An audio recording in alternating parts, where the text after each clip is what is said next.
Good evening, everyone, and welcome to another episode of the Pink Tron. I'm joined tonight by Craig and Steve. So let's kick things off and find out what we're all drinking. How about you, Craig? So I am drinking a Siren Yulu Session Pale Ale, and it's got a nice little citrus flavor. Very good. And Steve? I'm going to go for the sound effects. It worked well in the rehearsal, James. Very good. I'm just opening a Thatcher's Haze because I'm in the West Country and must drink inside. I have a bottle of Estevez Malbec, which is relatively pleasant. ZRL next week on Tuesday.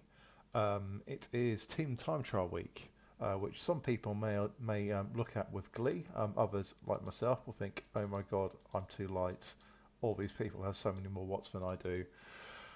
But it is a single lap of one of the WTRL favourites, the Greatest London Flat Route in London, which has a lead-in of 7.5 kilometres, and the route is 23.6, so that brings us up to 31.1 kilometres.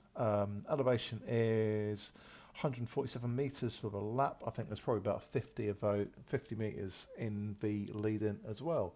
So, gents, what do we think about this course? So I think it's much like this week's WTRL Team Time Trial event on Thursday. It's a course where if you do a pace line well, there's some serious gains to be got on this. It's really, really flat. So I think that just works. It works so much in advantage of playing the game, playing the pace line to its advantage, especially if you've got a team of riders who are all around the same weight. That said, the new pack dynamics were released this week into All World, so I'm interested to see what changes they made. And I think they were out in France when we did TT on Thursday, weren't they? They were indeed. They are in all worlds now, and I think I'd largely agree with what you said in terms of pace lining. It'll be a great way to go. I think my concerns on pace line are the lead-in, which is fairly rampy. Like the lead-in is. Especially the first part of the lead-in, there's quite a few rollers in there, mainly 5%. And also, once you've gone round the outskirts of London, you then go on the very, very outskirts of Box Hill and then through Richmond Park, which is a little bit bumpy as well. So there are definitely opportunities to upset the balance. What are your thoughts, Craig? So I think, I have to go back to when we did this, I think it was the last race for ZRL2, and we did. I think we had a great race there, James. You and I were both on the team. Steve, I don't think you did that race. No, I didn't know. Yeah, but we made up a lot of time on other teams in the second half. There's a lot of time to be made up on the hilly bit, kind of the last part of the lap. So it definitely rewards working together smoothly. Yeah, definitely. As you touch on the very bottom of Box Hill, there is a bit of a climb there, and you've got I remember. I think Matt DeFreitas was on our team that day as well, and we all sprinted up the escalator at the end, and Matt wasn't quite prepared for it. And we went up it, and Matt was like, "Why is everyone sprinting?" It's like, "Well, we told you 30 seconds ago we're going to sprint," but you can make time up there as well. So if you can, we know two things about Matt DeFreitas particularly. One is that if it's not his mum helping him out, he really struggles with these things. And secondly, he's really all about 3-minute power, so probably too short an effort really be effective. That was. Matt is not the biggest fan of the sprint, but he does love to push out his 3-minute power as much as he possibly can to drop stragglers at the start of races. So do we want to do a very nerdy and slightly boring conversation about pace lines and new pack dynamics, or do we just say to people, Google speed tests pack dynamics 3.0 and find Eric's article on Zwift Insider, which is really boring and quite nerdy, and we know everyone loves it. So I think the TLDR on that is that expect to be a little bit slower / have to work a little bit harder. Right. Yeah, and WTRL have reset all the course records with that in mind. So they know that times are going to be slightly slower now with Pack Dynamics 3.0. So they've reset all the records, so everything's up for grabs all over again. So, yeah. And James, did you ride in the TTT on Thursday? I did not. Craig, you did though, didn't you? Craig's No, You didn't. Was yeah. it just me this week? So I know in our Facebook chat we were discussing a little bit how it felt different. I honestly didn't really notice a big difference riding with the Quackers, mainly because I was sat bowsering at the back as best as I could. Quackers being a little bit fast for me. If anything, it's maybe slightly easier to move through the pack. But yeah, my first experience of the new pack dynamics, didn't notice a massive difference, but there were only 6 riders, including me, so not the most massive of fields. Yeah, because I'm mainly doing a training plan at the moment. My only real experience of this has been riding with Coco Cadence, and I did find it was slightly easier to hold on to the back of a group with the new pack dynamics than it was previously. But I haven't really done anything in anger with the new pack dynamics, so I will hold my opinion for another day, I think. Cool. So our TLDR on this whole segment of ZRL, I guess, is it's pretty flat. Stick together on the bits that aren't flat, and I guess we'd all be going for best aero set bike choice, wouldn't we? Yeah, 100%. Most definitely. I guess in boiling down the Zwift Insider article, though, there's slightly less savings in the draft in a 4-up TTT, and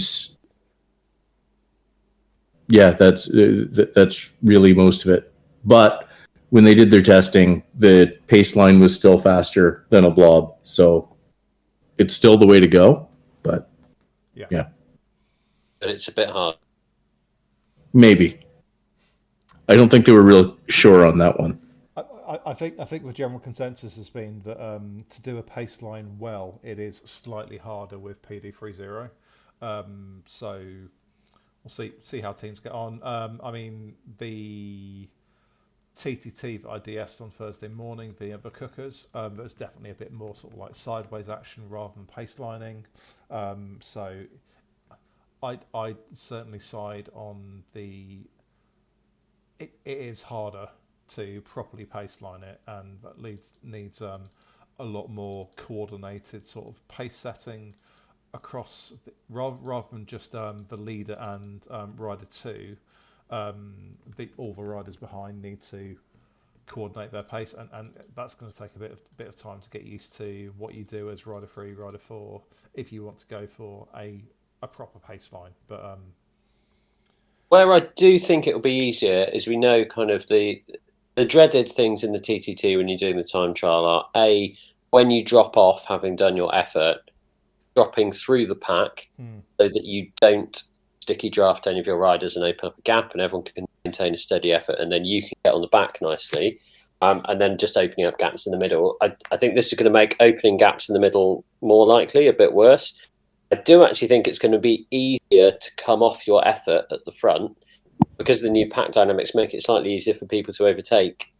Should make it easier for you to drop back without kind of massively dropping your watts off.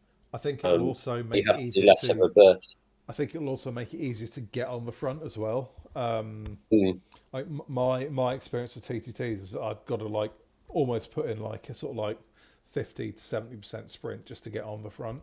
But I think with the way it's been set up, it should be slightly easier. So see how I go when I do this TTT on Tuesday. Yeah, sounds fun. So, HWR this weekend is 10.95 kilometres of the Innsbruck UCI lap. So essentially what that means is you do about, I guess, 1.5, 2 kilometres of flat and then 9 kilometres of a climb. So it's a very simple route. Get to the top first, you win.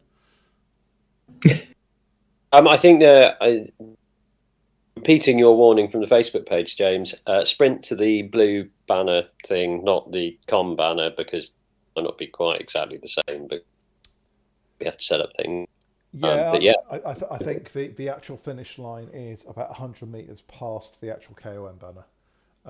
So ride to the blue translucent banner, not the Innsbruck KOM banner at the top of the hill. Just keep on pushing a little bit further on, and then you will see a blue banner, and that is the finish line. You and I both love this climb, don't we, James? Maybe not specifically this climb. I think this is a brilliant FTP climb. I'm due to do an FTP test next week, and I think this will probably be my choice. I think we just like the 20 to 30 minute, probably slightly sub 20 for really good A's and probably slightly more than 30 minutes for D's. But we just love this length of climb in Zwift. And I've talked a lot in the past about how there are climbs around the kind of 10-minute mark and there are climbs around the hour mark. And actually, there's not much in this nice sort of 20-minute, 30-minute category. You kind of got this, the other side of Innsbruck, and the Epic, really, haven't you, as the kind of options. There's only the 4 climbs. So, it's a cool climb. Average gradient at 5 and... I'm actually on VeloViewer, which is quite useful for this one because it shows you the kind of gradient change over time quite nicely. What's interesting is that after each one of the steeper sections is quite a flat section. So there's a steeper section around 2Ks, followed by a couple of green flatter sections, a steeper section around 4Ks, followed by quite a flat section as well. So if you're desperately clinging onto a wheel, there's probably a chance to recover coming up after a steep section. So, I think I've always found that on this course as well, is like you can absolutely hammer it, knowing that you've got a little bit of a chance for recovery and then push again afterwards. But yeah, no, it's a fun climb. I enjoy this one. Another frightening stat from VeloViewer. Want to know the relative power you're going to need to do to get the com? Go on. 8.85 watts per kilogram. Wow. Or 10 minutes, 41 seconds. So let's just go back to race 1 earlier tonight. So Julia Shallow, who races for Rose Beast Mode, she is the number 1 ranked lady in Zwift, who won the first race, and she averaged 5.8. So sticking up. She would have gone close. So look at the QOM. Not gone close. Relatively, what was her time? I think it was about 17 minutes.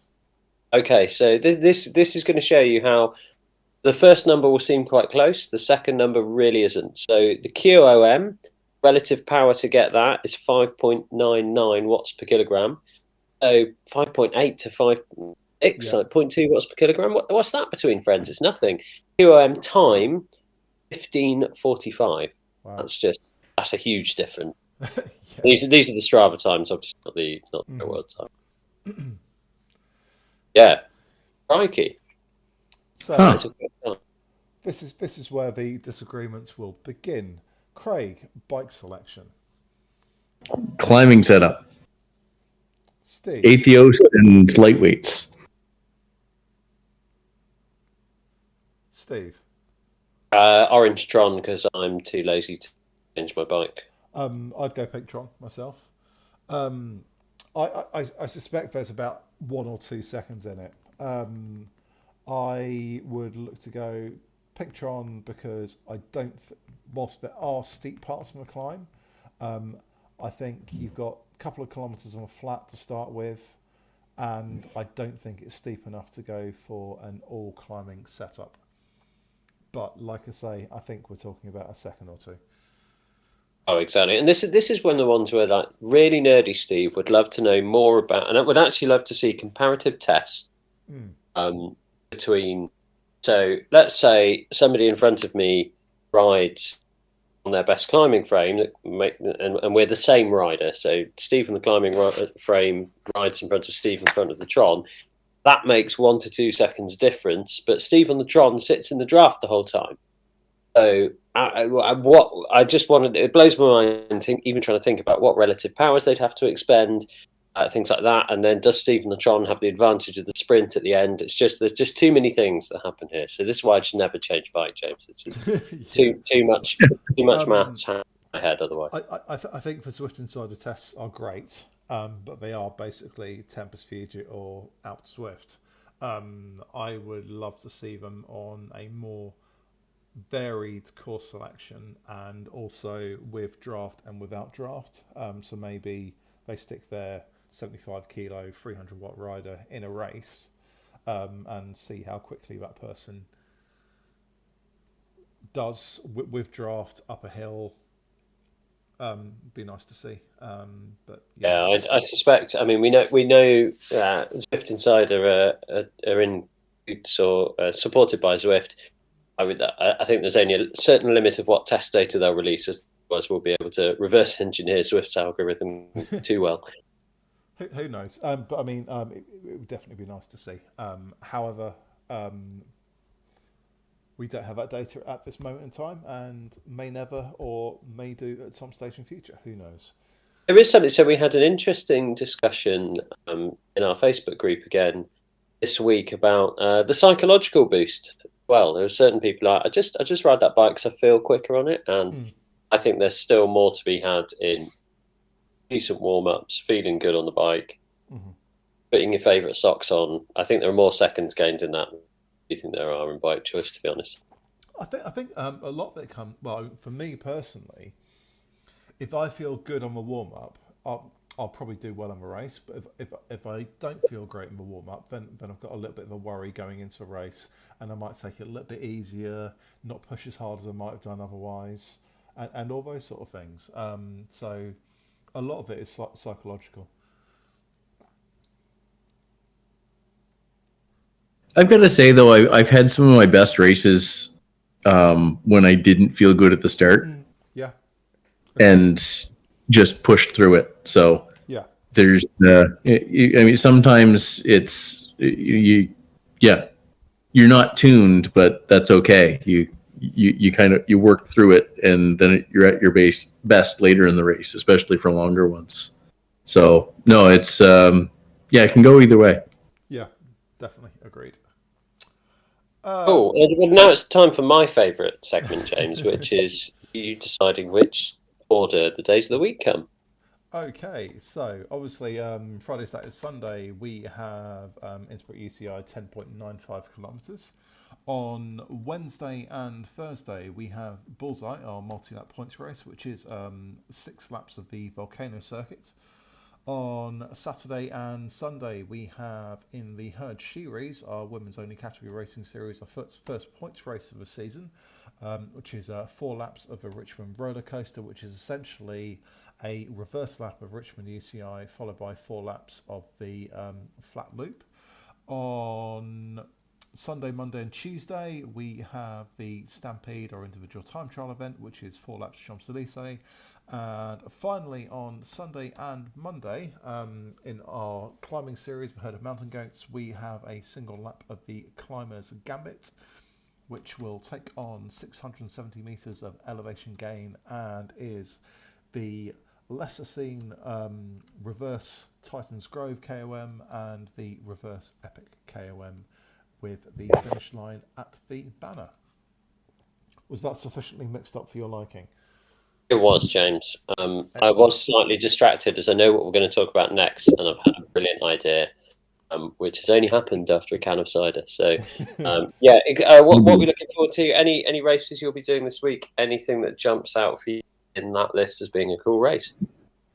I'll be doing none of those races at all, because I'm on a training plan, and the only thing I'm doing at the moment is ZRL.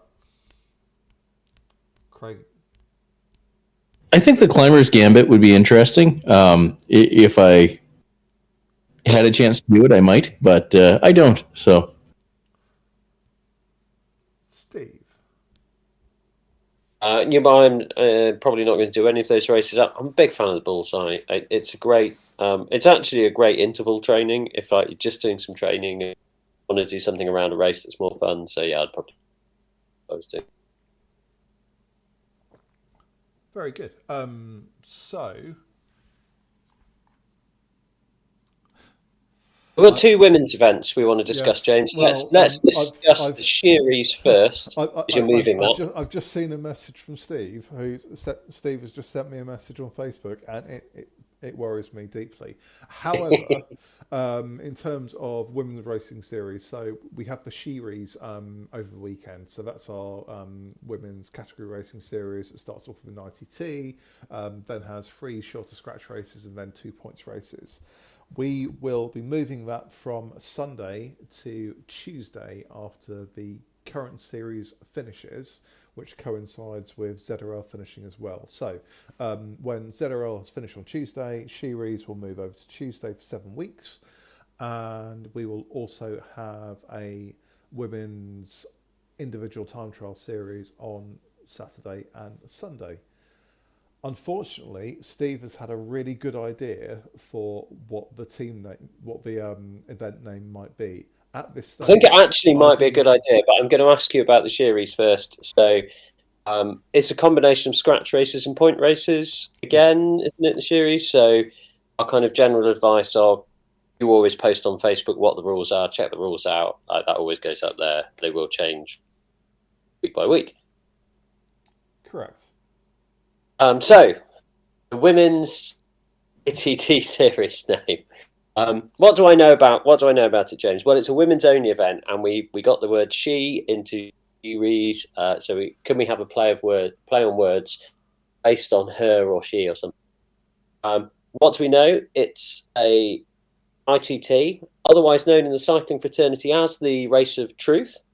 And what do we also know about the herd? Lots of Antipodeans. Herd. So putting those 3 things together for the Race of Struth. Unfortunately, the event name has to have the word herd in it. There's a very strange rule in Swift Power that if herd is not included in a race name, I can't edit results. A herd Race of Struth. I think there we go. I was kind of siding with heard it on the grapevine, it being ITT, or hit HITT, hit it hard heard, it being ITT. Wow, tumbleweed. Yeah, I don't know, James. I think we need to put this out to everybody for a little bit longer because yeah, I feel like there might be something there with the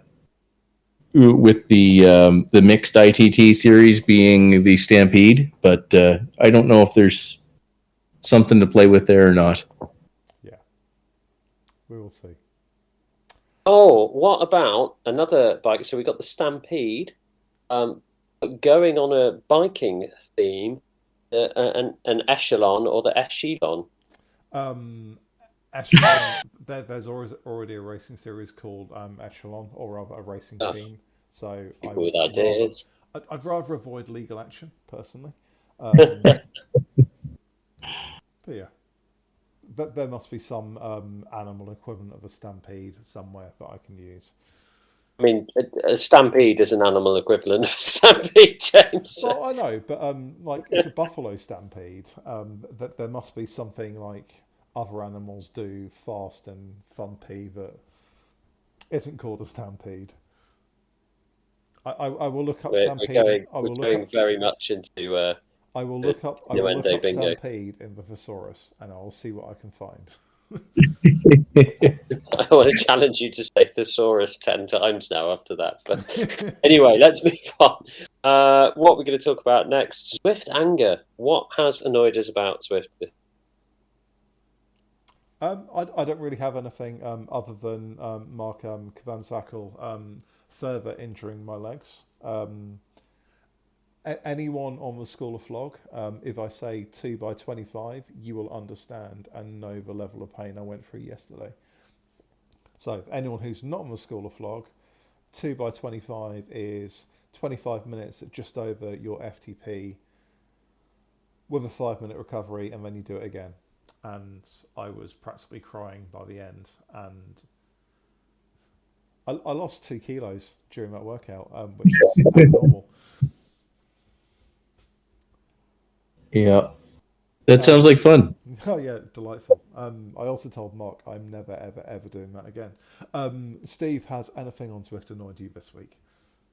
It's the usual thing. So I still find the variety of bikes slightly annoying. I was chatting with the guys I raced with on Tuesday night. They were saying it would be quite cool if there was a bit more difference between the bikes. So actually, they're much like your use of power ups can be quite tactical. Then your bike choices became more tactical, and I kind of see their point. I also would like the fact if all the bikes were the same, or in certain series all the bikes were made to be the same. I know I've nagged you about this before, James. Or just you could choose what bike you look, because like having an avatar that looks how you want it to look is nice, but all the bikes just perform the same in a race. So that's annoying. I think actually for me it's still sandbagging though. Like there's a lot of people at the top of categories, and the very very top of categories in the ZRL at the moment. So is it a sandbagging issue? Is it an issue around how people buy results? Do we need to chuck an ITT in that's got like massively weighted points to make people just do an honest performance? I don't know what the answer is, but those are all things that are annoying. I think on the whole sandbagging thing, I think an awful lot of that is just down to 20-minute power, and that is the only measure that we use. Whereas I think AutoCAT looked at 1.5 and 20-minute power, so it'll be interesting to see what happens with that in the future. I am conscious that we are relatively close now to the time for our commentary stream, and I have various things to do in OBS. But before I go, Craig, has anything that you haven't done on Zwift annoyed you this week?